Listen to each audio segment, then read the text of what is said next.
Welcome back, everybody. In the last session of our Monet water lilies picture, we learned about monoprinting and we learned about symmetry, where this line of symmetry is, and we kept kind of squishing our paper over so that we have this printed effect.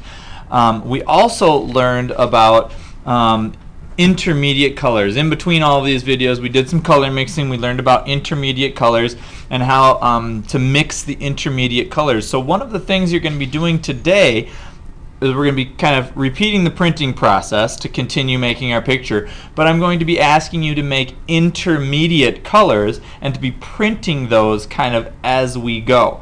Alright, so I'm going to kind of start in the middle and work up for our intermediate colors, and then we're going to have to work on the bottom section down here and print that last with a separate piece of paper. So what we're going to do to start with, I'm going to use green because that's one of my secondary colors, and I'm going to want to make some intermediate colors in between there. Now we talked about shadows, and we talked about how Monet would make most of the time cool shadows. Okay, he would also use white to change them tints or shades. That's what we learned in first grade, was changing things with a tint or a shade. And so I'm going to kind of use that to enhance it. And I'm going to have a couple different colors. I'm going to have the green, the violet, and a little bit of blue on here too, so I can change my colors back and forth in between the cool family of colors for this bottom part that's kind of in the shadows. Notice that we have not done the bridge yet. We're going to do the bridge last, so it kind of appears to be on the top of things and in front, and then we can kind of weave the colors in between there with our painting. So to start with, I'm going to do the bottom right here, in between like where the rushes and the lilies, the kind of cattails might be. So I'm going to take a little bit of white, I'm going to mix some green in, take some purple, okay, and that's going to give me a little violet-y, cool color. I'm going to mix some green in again, so I can have like a little bit of green this side, a little bit of violet that side, and I'm going to paint this up right here. And this is going to give me kind of a cool violet color for the those grasses there. Now, grass, you never think of grass as being violet, right? I mean, you would never think of that. But remember, Monet was all about painting things based on color and based on his own kind of vision of color, rather than, you know, oh, the grass is always green and the sky is always blue. Now, we used those kind of typical colors as our underpainting, and this color that we have here is our underpainting, and we're kind of now add stuff onto the top. Okay, so here I'm kind of just painting some strokes from my folded line up into those grasses, so we have like that color. Now everybody's color is going to be a little bit different depending on how you mix it, and that's fine, that's what we want. Okay, but we do want to see the idea of rushes or cattails kind of on the far shore. Now, one thing with this printing process that we're doing is you want to be able to print it before the paint dries. So every time we get to a new section here, we're going to have to like paint the painting in and then flip it over. This is going to get more difficult as our painting gets wetter and wetter. So please work with me and fold it as we go. So here's our first section. We're going to fold this in half just like we were before, right on the fold line, and squish it gently,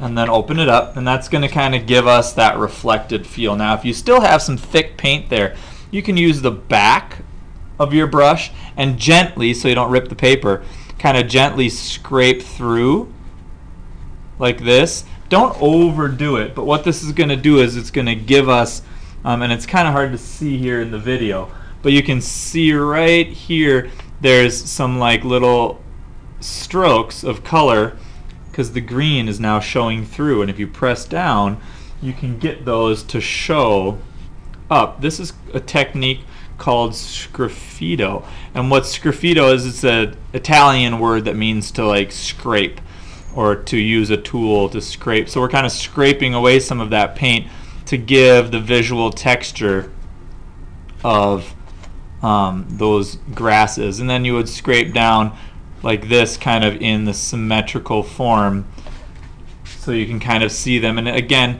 it's a little hard because it's so small and far away, and the camera doesn't pick it up very well, but you can kind of see that now where those lighter spots are. I'm going to wash out my brush and get a little new color to put in there. So dump a little clean, fresh water into your individual wash cup. Make sure you keep your brush clean so you don't have a mess between your painting here. And so here's my blotting. I'm going to go back now, and I'm going to use some like yellow and some green to get the light greens in the trees. So I'm going to put my yellow up there. And as your painting, progresses, you're going to have a little bit of, crowdedness on your palette. If you get to the point where you feel like your palette is just too crowded, then you're going to have to kind of work from there and get a new palette when you need it. Okay, so I'm going to take some white here and mix a little orange in, because I want to put some orangey bushes in here. So I'm just going to take this and stroke some orange through here. Not all over, but just in a few places. And remember, to make this printing work out, you do have to have thick paint. You can't do thin, transparent, watercolory like paint. It's got to be thicker and kind of laid on the top, so that when you squish the paper over, it'll actually work. And now you can see that I'm kind of overlapping those colors. I'm going to squish it again. And this is what I said, you're going to get it to the point where you're having to squish it a bunch of times. And so you're going to have to be careful with how you do that. Okay? And there's my more reflected water lilies. And again, I'm going to come up here. I'm going to scratch through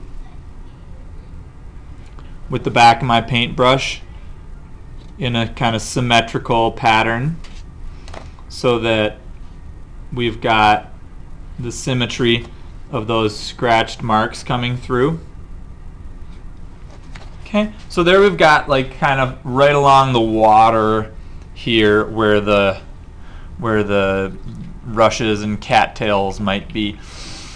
Okay, now I'm going to move on to the top bushes here, and we're going to kind of get the top of this as we go through there. What I'm going to do is I'm going to mix up some light greens for where the light is coming in, and I'm going to have my light coming in this way. So I'm going to have this tree be lighter and this tree be a little bit darker, because it's going to be in the shadow. So I'm going to move some, actually I'll do it right here. I'm going to move some green over here and try to replicate what I've already got, which is, yeah, that's pretty close. And I'm going to try to take some big blobs of color. Remember, Monet was all about blobs of color. And I'm going to add those blobs of color on. Okay, and we're going to make it thick and blobby, because he was all about big strokes of broken color, right? Big strokes of broken color. And I'm going to add those in to make my tree. Now, are we going to do the whole tree? Well, we want some pieces to kind of show that original light green.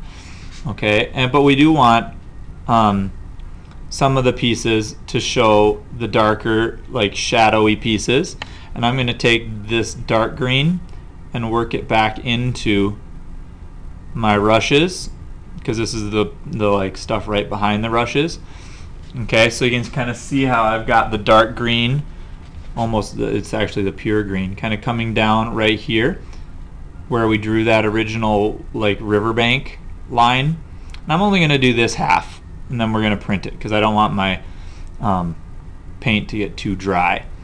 Okay, then over here I'm going to make this kind of dark, and I'm actually going to take some purple and put it back here too, because the purple is going to give us kind of a look, and a pure blue to kind of give us the look like that's the shadowy area. Okay, and I'm going to swipe my brush off here. And if you'll notice, I'm using a watercolor brush.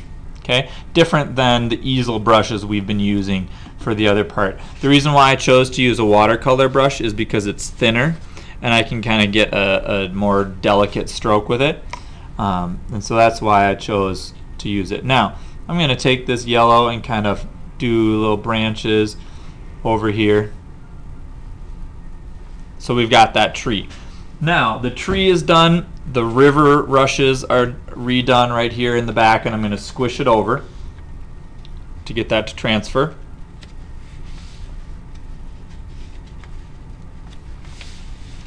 And you really want to make sure that when you squish it over, you don't slide it back and forth, because that'll destroy the look. Alright, so there we go. There's my shadow here on this side with the light part here.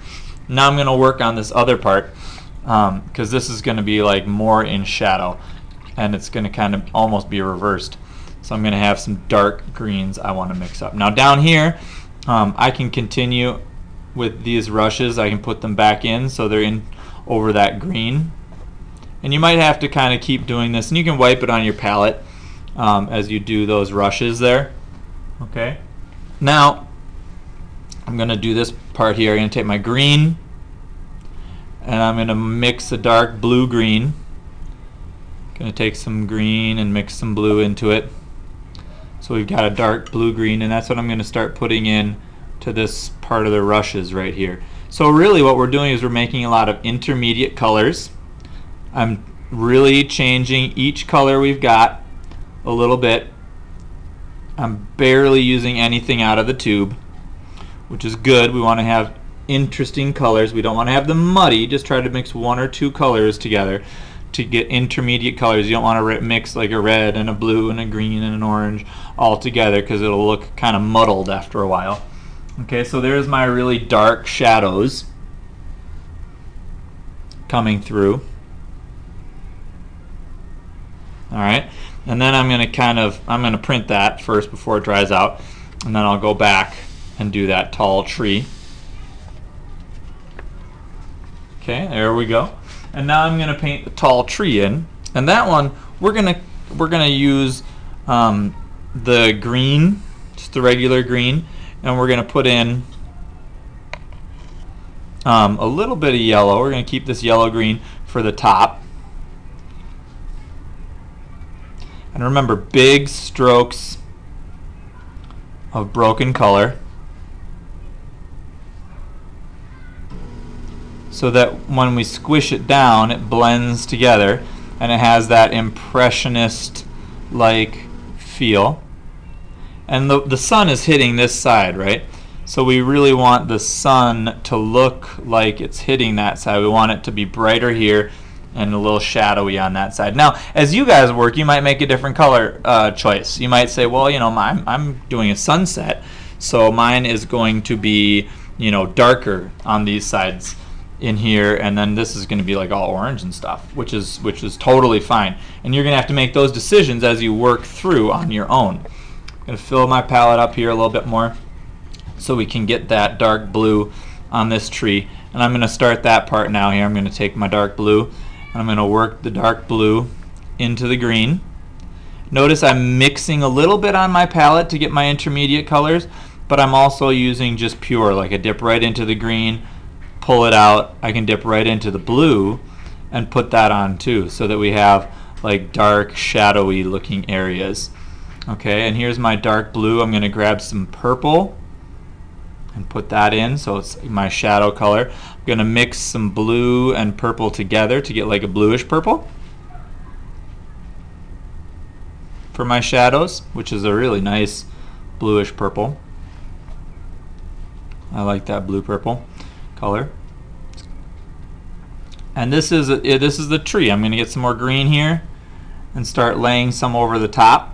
And notice I'm just doing broken strokes of color, kind of laying the color on the top, okay? So that we have that broken color look, just like Monet. So that tree there is done, and I'm going to squish my painting now to get the shadow in the lower part. And you want to be really gentle and thoughtful and careful about how you print those over. So there's my kind of shadowy area of the printing. Now I've got these trees down here that we haven't yet dealt with. All right, I'm going to kind of work them the same and try to continue this shadow feel throughout, just like we did the first time around. And I'm going to work keeping the shadows in the big color strokes. Okay, and you're not thinking about the water just yet. Okay, because this is the watery area down here, which we're going to actually take and print differently in a minute. Once we get our lily pads on there, we're going to take it and we're going to use a couple different methods to print that so that it looks more watery, so to speak. But we'll talk about that on the next video. I'm going to get down here. We used this purple to print that. Got to wash my brush out to get it lightened up. Okay, and I'm going to take the yellows and put those in because that's what we had, because that's the light area, right? And I'm going to get some whites in there and some light greens.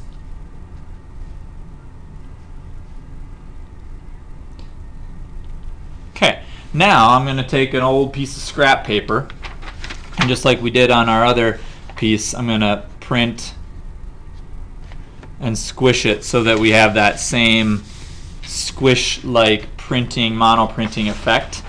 And then you can just take that scrap paper and fold it over, reuse it if you can, or put it into the recycling. So there's our kind of next step of the printing process with our Monet printing. We've used the broken color.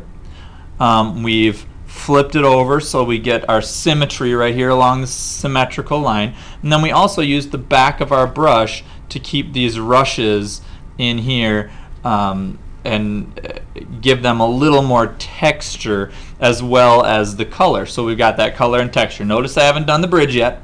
We're going to do that later once our painting dries. So this is the last session for the printing and the broken color in the trees and in the rushes in the middle.